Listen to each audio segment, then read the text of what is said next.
Hi everyone, and welcome to part 4 of Musical Soundbites, Carnival of the Animals with the Singapore Symphony Orchestra.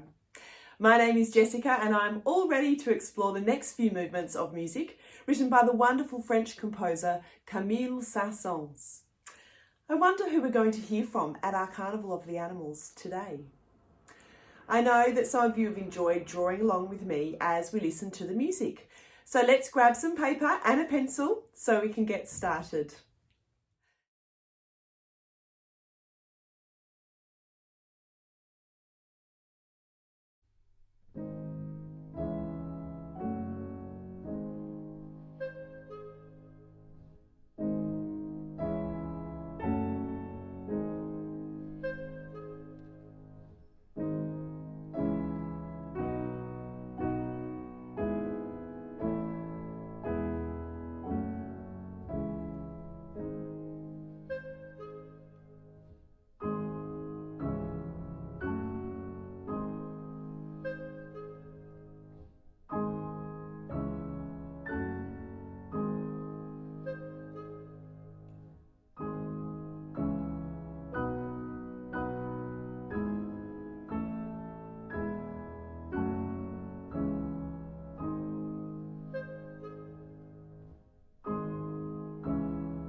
What beautiful calm music we just heard from the cuckoo in the depths of the woods. In this movement, we hear our two pianos working together to set the scene of the dark woods. They're playing rich chords. At first we hear them in 2-bar phrases and then they go into 4-bar phrases. They are playing 3 beats in every bar and marked pianissimo at an andante tempo, which means to play very soft and at a steady walking pace. Let's start by listening just to the pianos.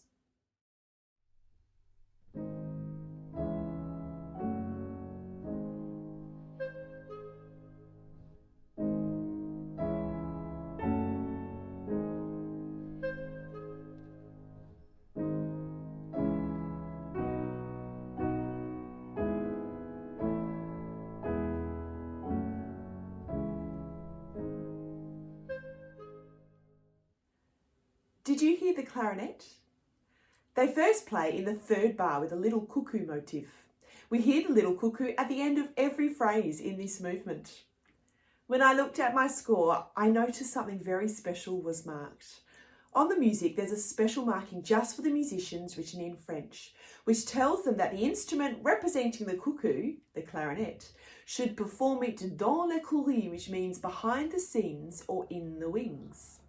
So when this part is performed, the clarinetist plays the cuckoo part from the side of the stage or even backstage. Why do you think Saint-Saëns wrote this part like this? That's right, it's to get the added effect of the clarinet sounding more distant, which helps us to imagine that the cuckoo is calling out somewhere from the very depths of the woods, just like the title of this movement suggests. The music here is very calm and subtle with magical chord changes in harmony between the two pianos. Let's listen one final time, but this time Watch the clarinet part and see if you can say cuckoo just when the clarinet does.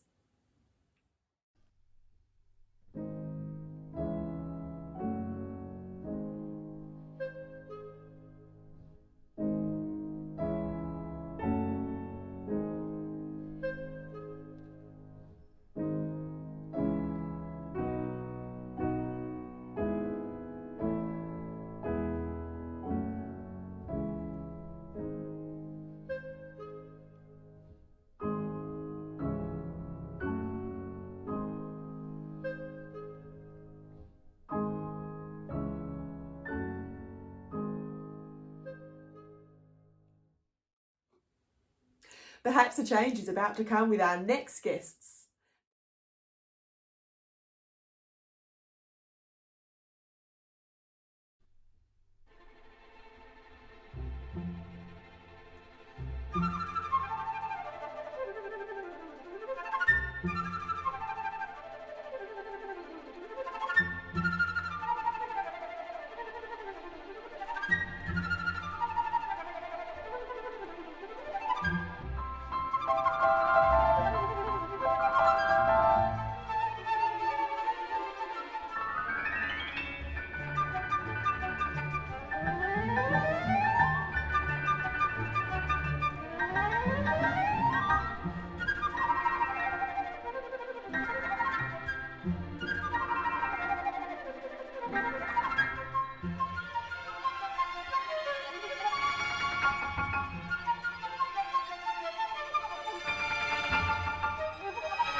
Welcome to the Aviary.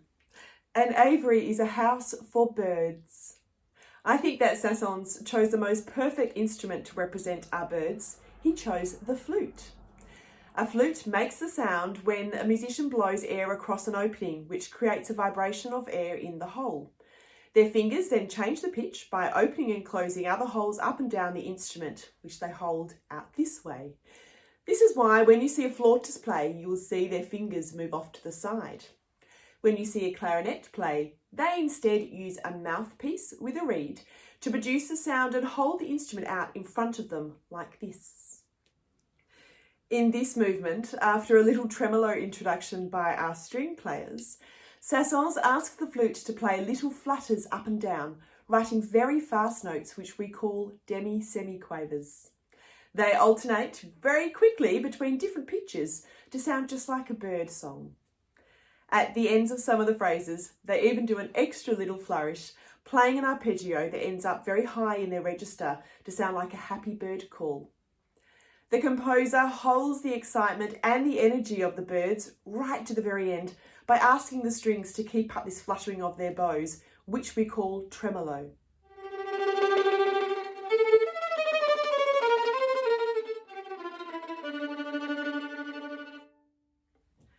He then finishes with a technique in the last few bars in our lower strings called pizzicato, which means to pluck the string. All while the flute plays very fast chromatic scales on the top. Do you think you could whistle the bird sounds that the flute plays in this movement? Let's have another listen. This time you can follow the flute on the score. It's easy to find. It's a very top line of every stave.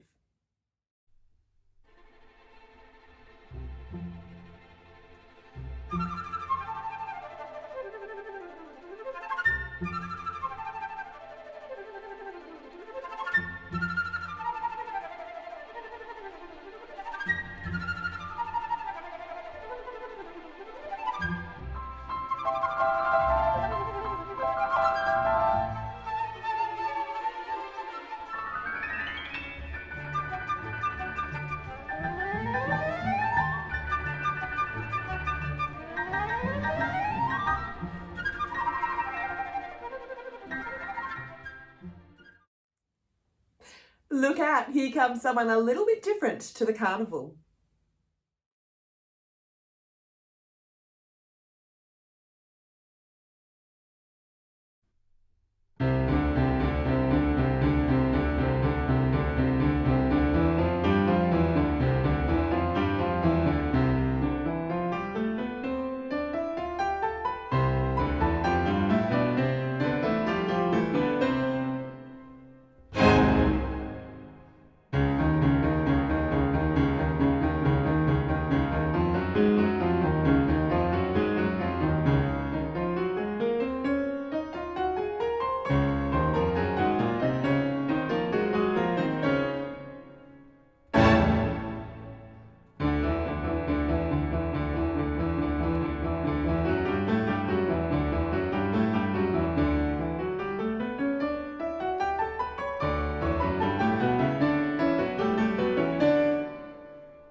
Well, that was a surprise. This is something that we don't often find at a carnival.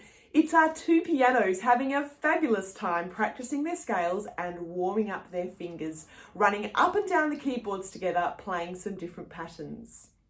These pianos have 88 keys on them, 36 black and 52 white, which all represent different notes and different pitches. You can see them on my piano here.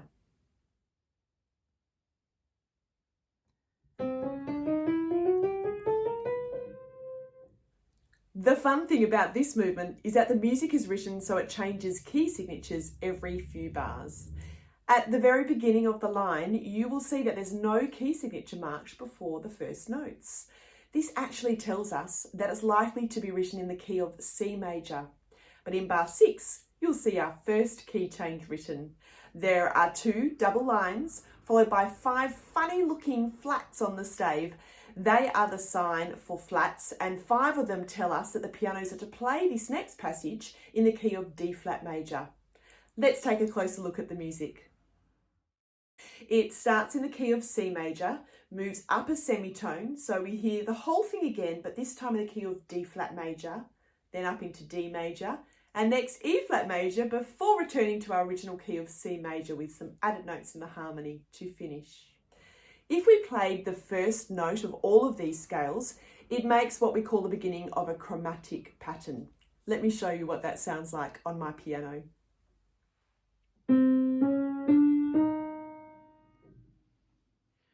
What key do you think this piece might have gone into next if the pianos had kept playing?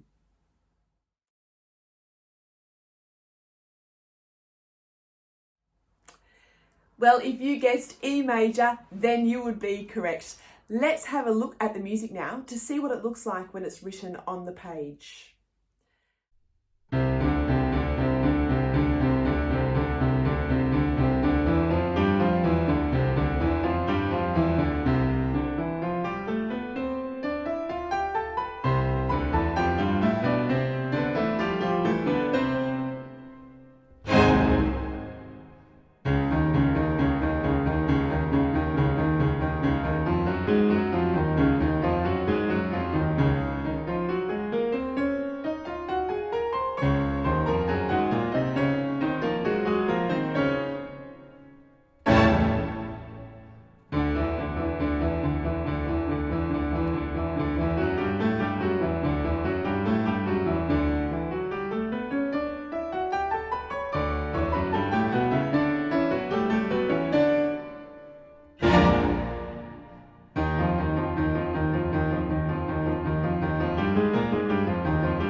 Well, that brings us to an end of the next 3 movements of Carnival of the Animals, which means we only have 3 more to go.